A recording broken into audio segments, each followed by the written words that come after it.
Movie की शुरुआत में हम मैरी को सी में तैरते हुए देखते हैं, जो कि कॉन्वेंट में रहती थी।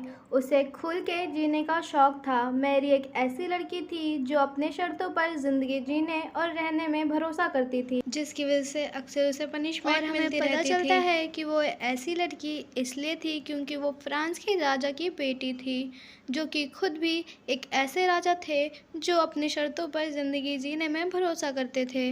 लेकिन उन्होंने मैरी को अभी तक अपना नाम नहीं दिया था, इसलिए वो एक कॉन्वेंट पे रहती थी। हम देखते हैं कि राजा एक बहुत बड़ी जंग जीत के आए होते हैं, जिनकी खुशी वो अपनी प्रजा के साथ मना रहे होते हैं। तभी वहाँ से एक उनका दुश्मन निकलता है और उन्हें गोली मार देता है। राजा ज़मीन पर धराशायी हो जाते हैं और उनके सैनिक उन्हें महल में लेकर जाते हैं, जहाँ पर उनके डॉक्टर उन्हें सलाह देते हैं। लुइस को यानी राजा को अगर इमॉर्टल बनना है तो उन्हें मोमेट को पकड़ना होगा, जिनकी शक्तियों से वो इमॉर्टलिटी हासिल कर सकते हैं। राजा ये बात सुनते ही अपने सैनिकों को सी में भेज देते हैं मोमेट को पकड़ने के लिए। वहाँ पर काफ़ी मुश्किलों के बाद वो दो मोमेट के कपल्स को पकड़ लेते हैं, पर वहाँ पे राजा का खास पायलट ईव कहता है कि उन्हें सिर्फ फीमेल मोमेट की ज़रूरत है, तो मेल मोमेट को पानी में वापस छोड़ दिया जाए।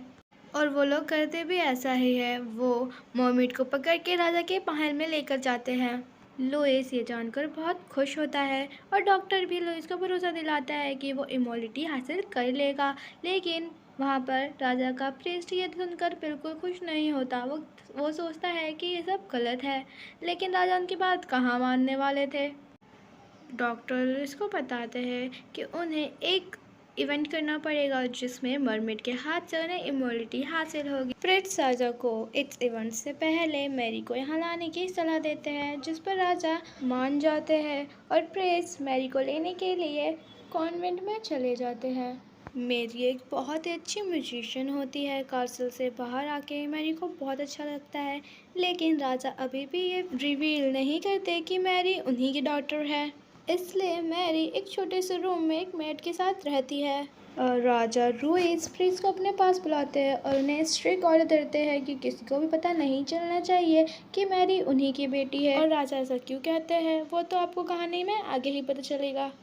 कहानी में आगे हम देखते हैं कि मेड मैरी को कासल का एक टूर दे रही होती है, जिसकी वजह से वो गलती से पानी में गिर जाती है। वहाँ राजा आते हैं और मैरी को काफ़ी अच्छे तरीके से ट्रीट करते हैं। ईव भी मर्मेड को कासल में लेके आ जाता है और हम देखते हैं कि राजा बिल्कुल ही पागल हो चुका था। वो इमॉर्टलिटी हासिल करने के लिए कुछ भी कर सकता था। मर्मेड को एक केव में रखा जाता है। ईव लुइस को बताता है कि इस रिचुअल को पूरा होने के लिए मरमेड को हेल्दी रहना बहुत ज़रूरी है। लुइस मरमेड की हेल्दी रहने की जिम्मेदारी ईव को देता है और कहता है कि मरमेड को कुछ भी हो तो वो उसे नहीं छोड़ेगा। उसके बाद हमें मरमेड को दिखाया जाता है जो कि एक सॉन्ग प्ले करती है और उसे सुनकर मैरी भी वहाँ आ जाती है। मैरी को वहाँ देखकर ईव बहुत गुस्सा करता है और उसे वहाँ से भगाता है, लेकिन मैरी बताती है कि वो यहाँ मरमेड का गाना सुनकर आई है और यही सॉन्ग वो अगले दिन प्ले करने वाली है। अगले दिन मैरी यही म्यूज़िक सबको प्ले करके सुनाती है। राजा ये म्यूज़िक सुनकर बहुत खुश होता है और प्रिंस को ऑर्डर देता है कि मैरी को बॉल में बुलाया जाए और मैरी बॉल में जाने के लिए तैयार होती है। उसका मेकअप होता है, लेकिन जब मैरी अपना मेकअप देखती है तो उसे बिल्कुल पसंद नहीं आता, तो वो अपने सिंपल और खूबसूरत रूप में ही बॉल में जाती है, जहाँ पर सभी की नज़रें उसी के ऊपर होती है क्योंकि वो लगी इतनी सुंदर रही होती है। राजा मैरी को देखकर काफ़ी खुश होते हैं और राजा और मैरी एक साथ डांस करते हैं। थोड़ी देर के लिए राजा को मैरी में अपनी वाइफ दिखने लगती है, आखिर थी तो वो उसकी बेटी ही ना। और इसी की वजह से राजा डांस करते करते बीच में ही रुक जाते हैं। मैरी खूब ज़्यादा समय मरमेड के साथ बिताने लगती है, जिसकी वजह से मरमेड की हेल्थ भी सही आने लगती। डॉक्टर की नज़र से भी ये सब छिपा नहीं था, लेकिन वो कुछ कहता नहीं और अपने आगे की प्लानिंग कर रहा होता है। लुइस मैरी को एक सीक्रेट गार्डन लेकर जाता है, जहाँ पर वो अपनी वाइफ की पेंटिंग यानी मेरी की मॉम की पेंटिंग बनाया करता था। लुइस अपनी बेटी के साथ कुछ समय गुजार कर उसको जानने की कोशिश कर रहा होता है। तभी हम देखते हैं कि लुइस जिन के साथ, जो कि फ्रांस के मार्क्शन का बेटा होता है, उसके साथ कुछ प्रॉब्लम्स हल कर रहा होता है।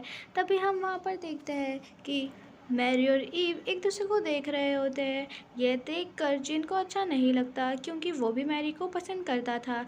इसी बात पर ईव और जिन के आपस में नोक-झोंक हो जाती है। अगले सीन में हम देखते हैं कि मैरी मर्मेड से मिलने जाती है और वो सीधा पानी में छलांग मार देती है और मर्मेड को टच करती है, लेकिन मर्मेड उसे कुछ नहीं करती, जैसे कि वो मैरी पर काफ़ी भरोसा करती है। तभी वहाँ पर ईव आता है और मैरी को पानी से बाहर निकलता है और मैरी को ऐसा करने के लिए मना करता है क्योंकि ये काफ़ी खतरनाक था, लेकिन मैरी कुछ नहीं सुनती और वापस पानी में छलांग मार देती है, जहाँ पर वो मर्फी के साथ काफ़ी मज़े करती है। उसके बाद ईव मैरी को पानी से बाहर निकालता है। अगले दिन सुबह मैरी और ईव हॉर्स राइडिंग के लिए जाते हैं, जहाँ रेस लगाते हुए मैरी नीचे गिर जाती है और उसके हाथ में एक काफ़ी सीरियस इंजरी आ जाती है। डॉक्टर कहता है कि मैरी का हाथ काटना पड़ेगा, लेकिन मैरी ऐसा करने से मना कर देती है। उसे देखकर राजा भी एक दिन रुकने का आदेश दे देते हैं। फिर हम देखते हैं कि रात को मर्मेड ईव से बात करने की कोशिश करती है और मैरी को वहाँ लाने का बोलती है और ईव भी मम्मी की बात समझ जाता है और मैरी को मर्मेड के पास लेकर आता है। मैरी पानी में जाती है, जहाँ पर मरमेड उसके गोल गोल घूमती है और उसमें से एक गोल्डन लाइट निकलती है, जिसकी वजह से मैरी का हार्ट बिल्कुल ठीक हो जाता है, जिससे हमें ये तो पता चल जाता है कि मरमेड के पास सच में जादुई हीलिंग करने वाली पावर्स थी। उसके बाद हमें मैरी को दिखाया जाता है कि जो कि अगले दिन सबके सामने इंस्ट्रूमेंट प्ले करती है और राजा उसे देखकर काफ़ी चौंक जाते हैं। जब राजा मैरी से उसके हाथ के बारे में पूछते हैं तो मैरी उसको रात में हुई सारी घटना बता देते हैं, जहाँ पर प्रीस्ट भी मौजूद होता है। जब मैरी मर्मेड के बारे में पूछती है तो राजा उनसे झूठ बोल देते हैं कि यहाँ पर मर्मेड को फ्रांस के लोगों की बीमारियों को ठीक करने के लिए लाया गया है। लेकिन अगले ही पल मैरी को सारी सच्चाई पता चल जाती है। जब वो ईव से मिलती है, ईव उसे बताता है कि यहाँ पर मर्मेड को वहाँ की प्रजा के लिए नहीं बल्कि राजा के लिए लाया गया है।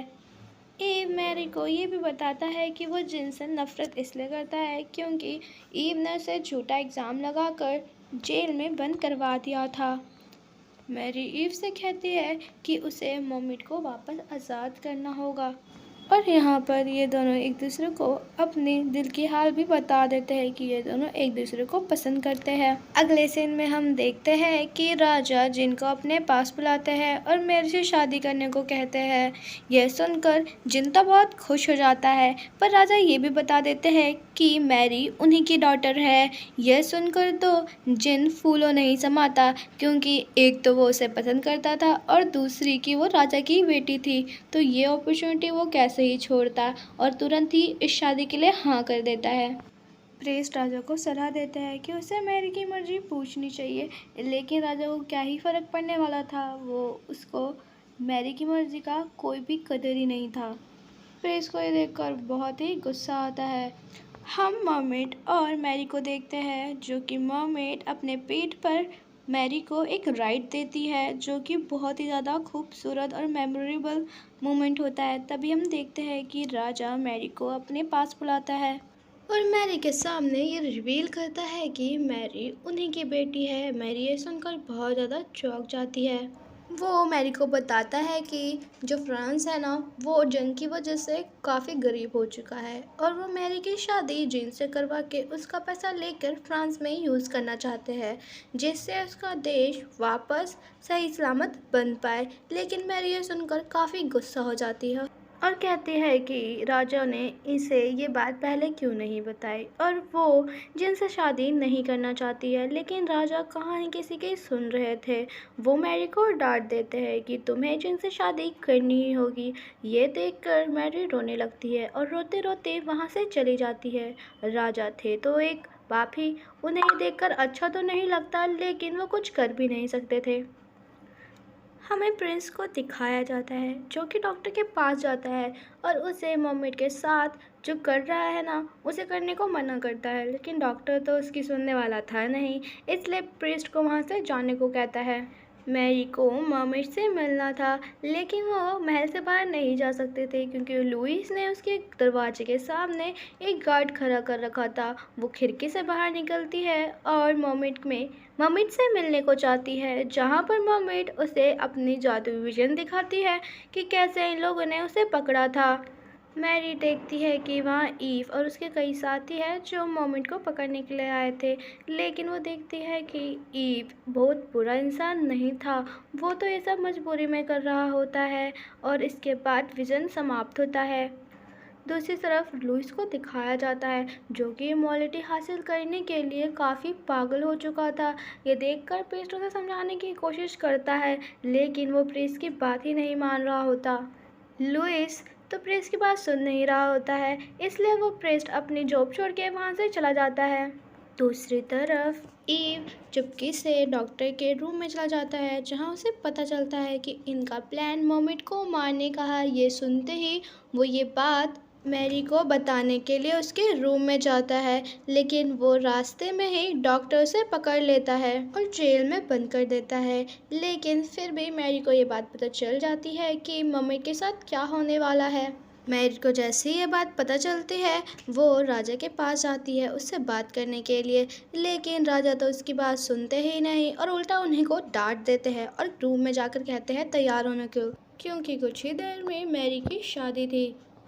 ईव को भी मैरी की शादी का पता चलता है। उसे लगता है कि इस शादी में मैरी की मर्जी पूछी गई है, इसलिए वो अब मैरी से नहीं मिलता और राजा के हुक्म का पालन करता है। उसके बाद हम देखते हैं कि मैरी प्रिंस से हेल्प मांगती है, जिसके लिए ऑफ कोर्स प्रिंस तो हाँ ही करेगा, लेकिन वो मैरी को कहता है कि तुम शादी के लिए तैयार हो, जिससे वो इन लोगों को चश्मा देकर मैरी को वहाँ से भगा सके। और होता भी कुछ ऐसा ही है, प्रिंस मैरी को वहाँ से चकमा देकर भगा देता है। मैरी केव में पहुंचती है, जहां पर ईव और उसके साथी मर्मेड को बाहर निकालने की तैयारी कर रहे होते हैं।